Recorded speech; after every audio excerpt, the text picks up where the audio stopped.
Seseorang dengan sabar menunggumu hanya untuk juggling antara kamu dengan opsi lainnya. Ini adalah orang dari masa lalu kamu. Dia sudah tidak bersama kamu. Dia pergi ninggalin kamu demi opsi lainnya. Pikirannya, dengan opsi pilihannya, dia memiliki kestabilan finansial. Cara dia tinggalin kamu sangat menyakitkan. Nggak ada ngomong apa-apa. Menghilang begitu aja, bertahun-tahun. Blocking komunikasi, menjauhimu, menghindarimu. Bersenang-senang dengan opsi lainnya di belakang kamu. Sementara, kamu ditinggali begitu aja, seolah nggak punya arti apa-apa untuk hidupnya. Hal inilah yang menjadi titik awal kebangkitan spiritualmu. Semua rasa sakit yang kamu alami, dihianati, dipermainkan oleh orang yang paling kamu cintai saat itu, benar-benar menghancurkan hidupmu, emotionally, mentally, bahkan financially. Tapi dengan cintanya Tuhan yang selalu menguatkan kamu, kamu pun bisa bangkit menjadi diri kamu yang lebih kuat dan bijaksana. Ya memang walaupun membutuhkan proses, dan proses itu membutuhkan waktu yang mungkin bertahun-tahun. Tetapi sedikit demi sedikit, kamu bertumbuh menjadi dirimu yang lebih baik. Kamu juga menyadari kamu punya peran atas rasa sakit yang kamu alami. Karena pada saat itu, kamu dibutakan oleh cinta, sehingga mengabaikan peringatan dari semesta yang sering muncul di intuisi kamu. Kamu pun pelan-pelan healing dan sampai saat ini belum mau membuka hati karena masih teringat rasa sakit akibat perbuatan orang lama tersebut. Kamu healing dan akhirnya move on saat kamu udah mulai bisa hidup dengan baik-baik saja tanpa orang lama ini. Kamu pun mulai menikmati indahnya mencintai diri sendiri. Nggak butuh pengakuan dari siapapun. Nggak butuh membuktikan apapun pada orang lain. Kamu lebih belajar memberikan perhatian pada hal-hal seputar dirimu dan hidupmu. Kamu mulai menikmati menghabiskan waktu sendirian untuk bahagiakan diri sendiri. Kamu tidak ragu-ragu melakukan hal-hal baru yang bahkan tidak pernah kamu lakukan, dan ini membuatmu bahagia. Kamu mencoba mendisiplinkan diri, memilah-milah apa yang baik, apa yang buruk, merefleksi semua yang telah terjadi, membuat catatan-catatan tentang pembelajaran yang kamu petik dari semua rasa sakit yang kamu alami. Kamu membuang sampah-sampah yang tidak lagi berguna, termasuk cara-cara lama, sikap lama, pemikiran lama, hal-hal yang tidak membawa kebaikan untuk tumbuh kembang kehidupanmu. Kamu tidak ragu-ragu menjauhi orang-orang yang masuk kategori toksik. Kamu menjauhi hal-hal yang berbau drama dan bullshit. Kamu makin bisa menyeimbangkan hati dan pikiran kamu. Kamu gak lagi ngehalu, tetapi lebih bisa berpikir secara logis. Ini yang membuat kamu bisa move on dari orang lama. Singkat ceritanya, hasilnya kamu menunjukkan perubahan yang signifikan. Kamu tidak merasa bergantung kepada orang lain untuk bahagia. Kamu tampil lebih percaya diri, lebih glowing, lebih menarik. Di saat kamu sudah mulai berfokus kepada dirimu dan kehidupan kamu, ternyata orang lama yang udah membuang kamu mengamati perubahan kamu. Dia berharap masih bisa merebut hatimu dan berharap kamu mau menerimanya kembali. Tetapi niatnya tidak tulus. Hati-hati loh. Jangan termakan bualan manis tetapi berbisa.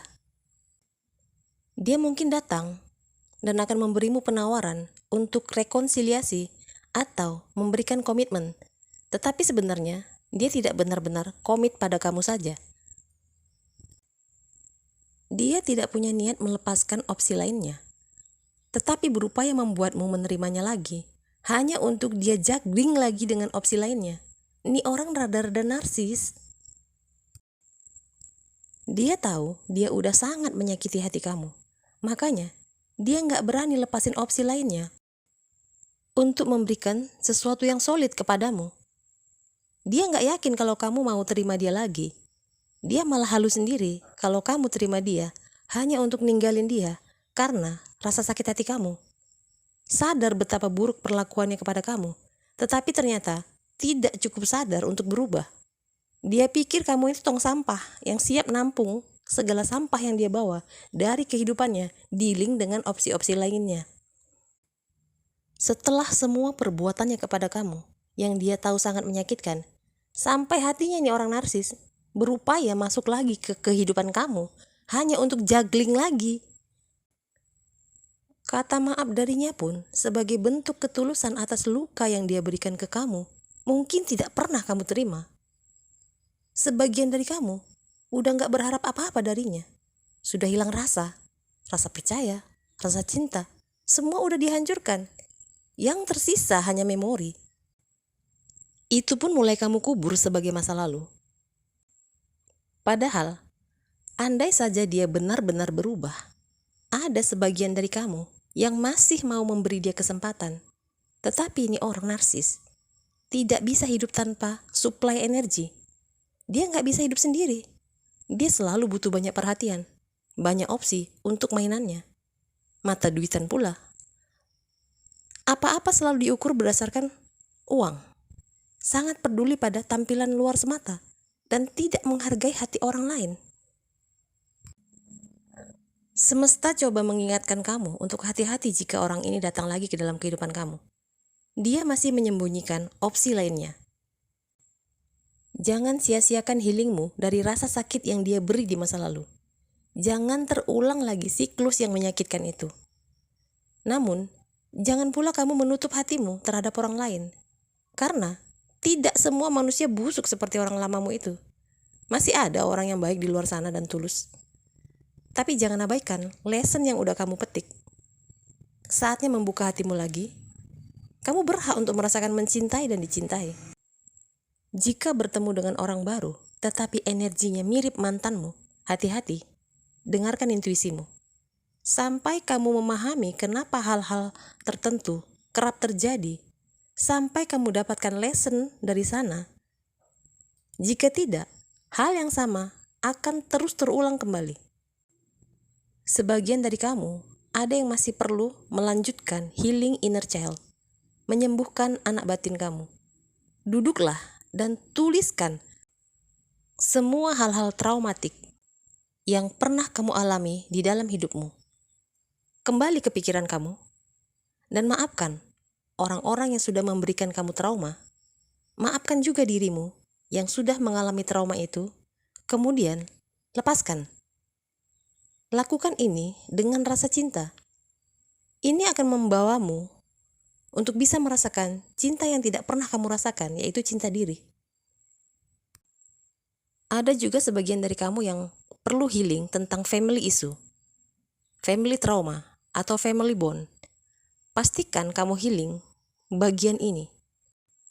Sebagian dari kamu di dalam keluargamu sendiri, entah itu dari orang tuamu ataupun abang dan kakakmu, ada yang mengalami kekerasan fisik ataupun tekanan mental dari keluargamu sendiri.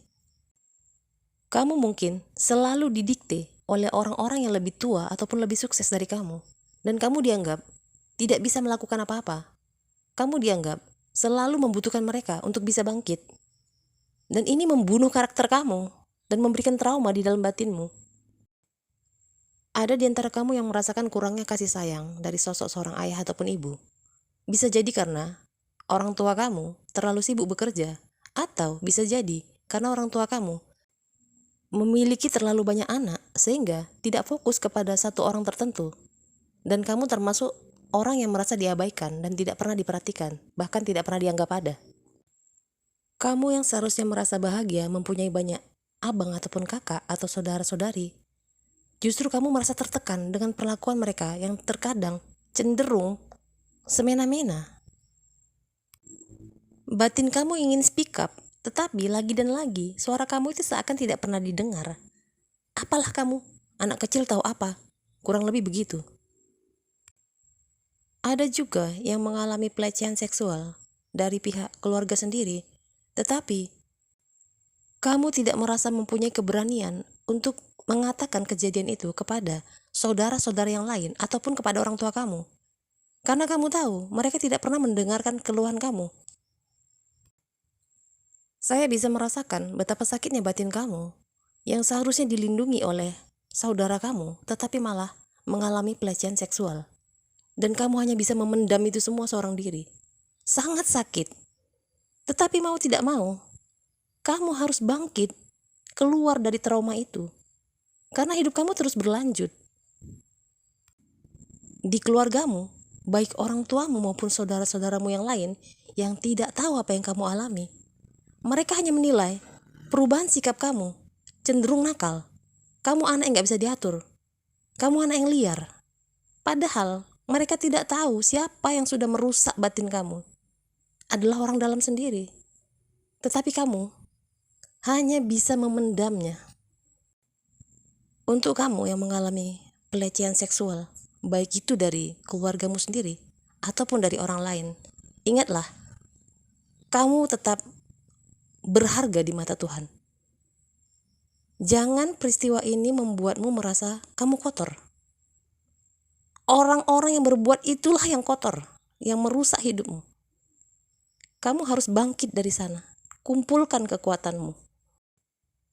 Ini semua menjadi pembelajaran buat kita bahwa meskipun kita saudara-saudara ataupun keluarga dekat sekalipun ataupun tetangga yang kita percaya sekalipun, hal-hal yang seperti ini bisa terjadi jika kita tidak waspada.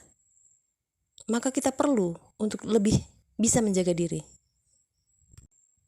Jika kamu tidak menyembuhkan trauma batin kamu atas pelecehan yang kamu alami, kamu akan terus memendam rasa itu, dan ini bahayanya justru akan menarik orang-orang brengsek seperti itu lagi datang ke kehidupan kamu.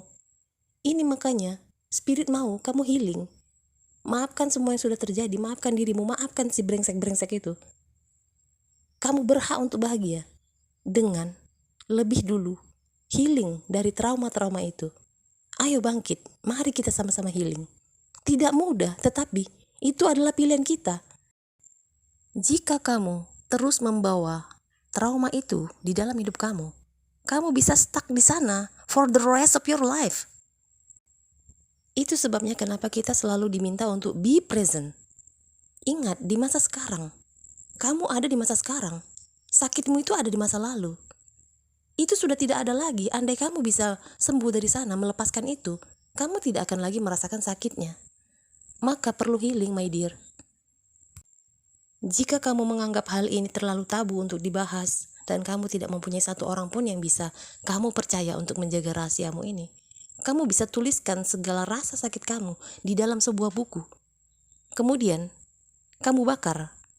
Dan saat kamu bakar itu, kamu niatkan kepada semesta bahwa dengan membakar ini semua, maka kamu melepaskan segala rasa sakit itu. Mudah-mudahan kamu bisa healing dari semua trauma yang kamu alami. Itu doaku yang terbaik untuk kalian semua, saudara jiwaku.